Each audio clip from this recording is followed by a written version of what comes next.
Bricolage, revista de estudiantes de Antropología Social y Geografía Humana.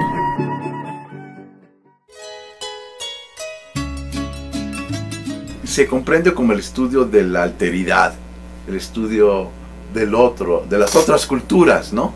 Es la única ciencia que realmente trata de entender el hombre la humanidad, el Homo sapiens, en toda su diversidad, ¿no?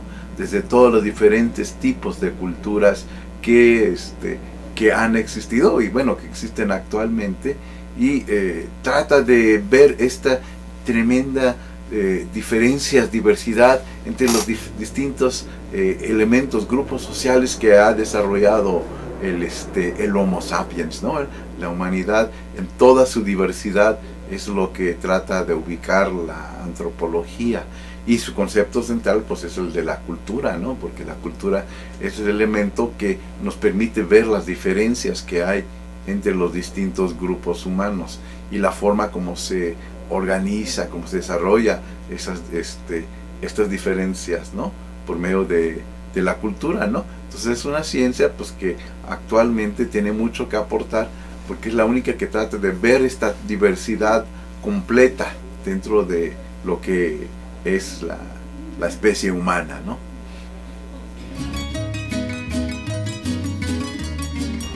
Bueno, desde los inicios de la antropología empezó a haber el interés por estudiar los hechos religiosos, porque dentro de los aspectos que más llamaba la atención cuando se trataban otras culturas, la diversidad, la alteridad, eran precisamente las prácticas religiosas y las creencias religiosas. O sea, ¿por qué esta gente llevaba a cabo estas formas de actuar, ¿no? ¿Por qué pensaban? ¿Por qué creían en estos elementos tan distintos, ¿no? Entonces había un intento de tratar de comprender cuáles eran estas otras realidades que vivían los grupos humanos, ¿no? Y por qué llevaban a cabo estos aspectos, ¿no? Porque uno de los primeros elementos que se ven es, ¿y por qué hacen estas cosas, ¿no? ¿Y por qué creen en estos elementos que son tan diferentes de lo que piensan y hacen los llamados occidentales, ¿no? Y todavía hasta la fecha, cuando se ven estos elementos que no se encuentra fácilmente quién entenderlo, casi siempre inmediatamente se dice, ve y pregúntale a un antropólogo. O llegan y te dicen, eso solo lo puede entender un antropólogo, porque son elementos como así muy distintos. Y siempre se ha dicho que uno de los elementos de la antropología es que el antropólogo va a hacer que las cosas raras parezcan comunes y que las cosas comunes parezcan raras, ¿no? O sea, tratamos de dar esa explicación para entender qué es lo que se puede hacer para entender las diferencias. Y en el fondo, pues, algunos de los elementos que nos hacen más diferentes entre nosotros son nuestras creencias y prácticas, ¿no? Son lo que nos hacen distintos, lo que nos hacen también, como se ha visto en los últimos tiempos, actuar de diferentes maneras. Creo que ahorita más que en ningún otro momento es sumamente importante desarrollar una antropología de la religión, porque vemos un momento en el cual la gente está muy móvil, la gente se mueve de un lugar a otro, hay este gran aspecto de movilidad y de transnacionalismo que otros colegas han trabajado en el departamento, y esto impacta dentro de la religión porque las religiones están moviéndose también con las personas.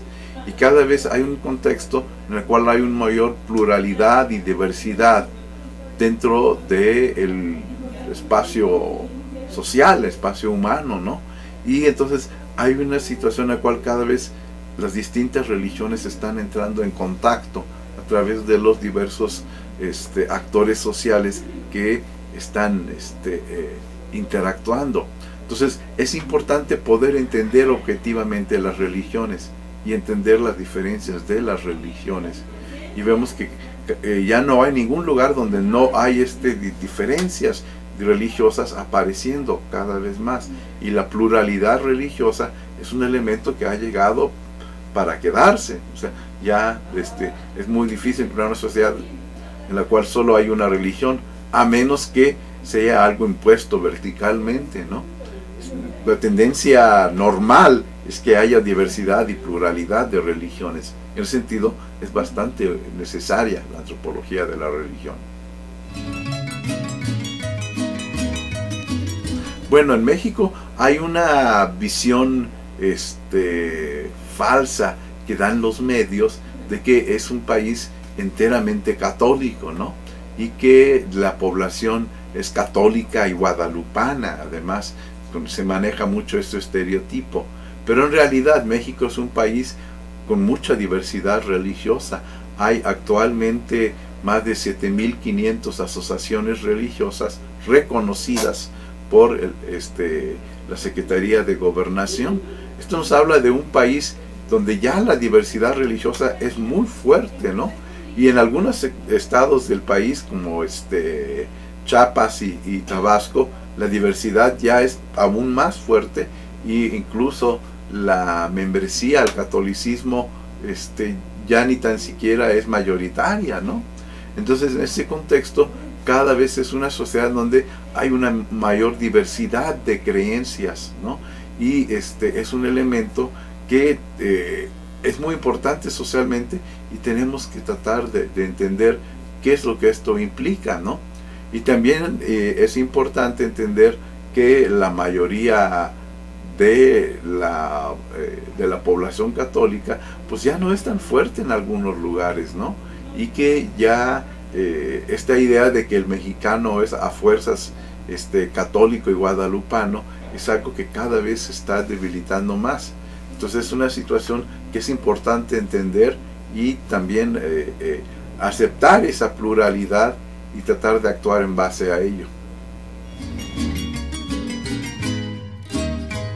Bueno, este es un tema muy interesante porque en el año, alrededor del cambio de milenio, alrededor del año 2000 y poquito antes, surgieron varios movimientos que consideraban que era inminente el final del mundo.